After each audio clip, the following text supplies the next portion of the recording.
بسم اللہ الرحمن الرحیم۔ السلام علیکم۔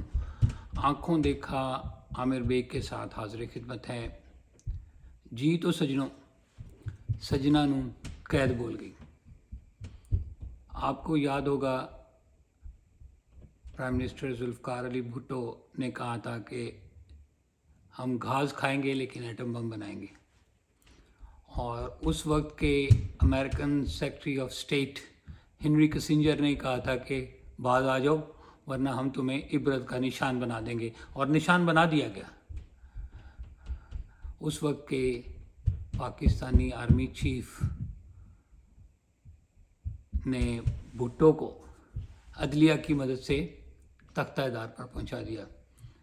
اسی طرح سے نواز شریف جب ایٹمی دھماکے کرنے لگے تو ان کو بھی کہا گیا کہ پریزیڈنٹ کلنٹن نے کہا کہ باز آ جاؤ اور $5 بلین لے لو اور دھماکے نہ کرو۔ لیکن اس وقت پاکستان کی آرمی کی طرف سے بیک اپ تھی نواز شریف کو، اور اب ان کو اتنا بڑا فائدہ مل رہا تھا کہ آپ سے اپنے سے 4 گنا بڑی ملٹری فورس کے مقابلے میں پاکستان سر اٹھا کے کھڑا ہونے کا موقع مل رہا تھا، تو انہوں نے دھماکے کیے، اور جیسے کہ امریکن کلیہ ہے، اور نواز شریف کو ذلیل کر کے نکالا گیا۔ لیکن چونکہ ان کے پیچھے آرمی کی بیک اپ تھی تو جس پوسٹ سے ان کی بات مان لی گئی، امریکہ کی بھی بات ماننا ضروری ہوتا ہے، انٹرنیشنل اسٹیبلشمنٹ، تو وہ پھر نواز شریف کو دوبارہ اسی پوسٹ پر لے کے آئے جس پوسٹ سے نکالا گیا تھا۔ اب دیکھیں، امریکہ جو ہے وہ بخشتا تو نہیں ہے۔ ابھی جو بائیڈن نے ایران میں جو ایران کی نے 3 جو مارے ہیں فوجی، تو جو بائیڈن نے کہا ہے، میں نے سٹوری رپورٹ کی ہے مارننگ میٹرو میں، کراچی سے ایک نیوز پیپر نکلتا ہے انگلش، تو اس میں بائیڈن نے کہا ہے کہ ہم اس کا جواب دیں گے۔ تو امریکن جواب تو دیتے ہیں۔ اب عمران خان نے ایبسلیوٹلی ناٹ کہا تھا، اور اس وقت جو بائیڈن کے فون کا بھی انتظار بہت کیا۔ عمران خان نے شاید یہ غلطی کر دی یا دلیری دکھائی، یہ تو اب وقت ہی ثابت کرے گا۔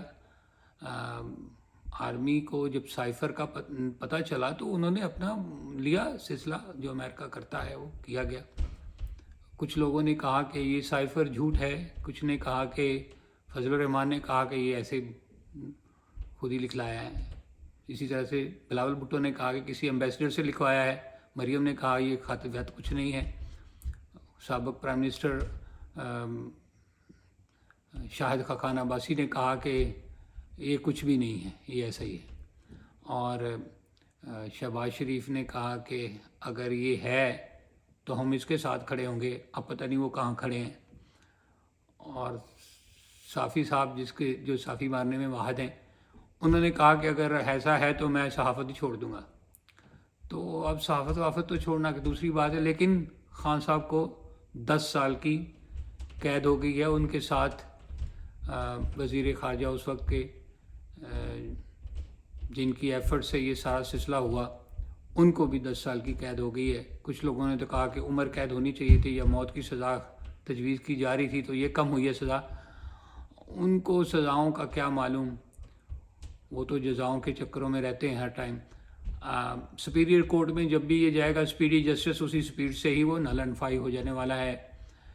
لیکن ایک جو بات اس ویلاگ کی وجہ سے میں آپ کو کنوے کرنا چاہ رہا ہوں کہ ناحق سزا کی وجہ سے مشتعل ہو کر باہر نکلنا نہیں ہے، توڑ پھوڑ نہیں کرنی۔ یہی وہ چاہتے ہیں، الیکشن ڈلے ہو، 8 فروری کو باہر نکلیں اور اپنا احتجاج ریکارڈ کرائیں ووٹ کے تھرو، اسی ڈسپلن کے ساتھ جس ڈسپلن کے ساتھ یہ لوگ عمل پیرا ہیں۔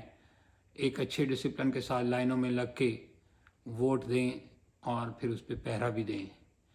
انشاءاللہ اچھا وقت ضرور آئے گا۔ یہ سائفر وائفر، یہ قادر ٹرسٹ اور یہ وہ سب نیب کے کیسز سب ہوا میں اڑ جانے والے ہیں جب یہ آپ ووٹ کی طاقت سے خان صاحب کو واپس لائیں گے۔ انشاءاللہ۔ بہت شکریہ، دعا میں یاد رکھیں، اللہ حافظ۔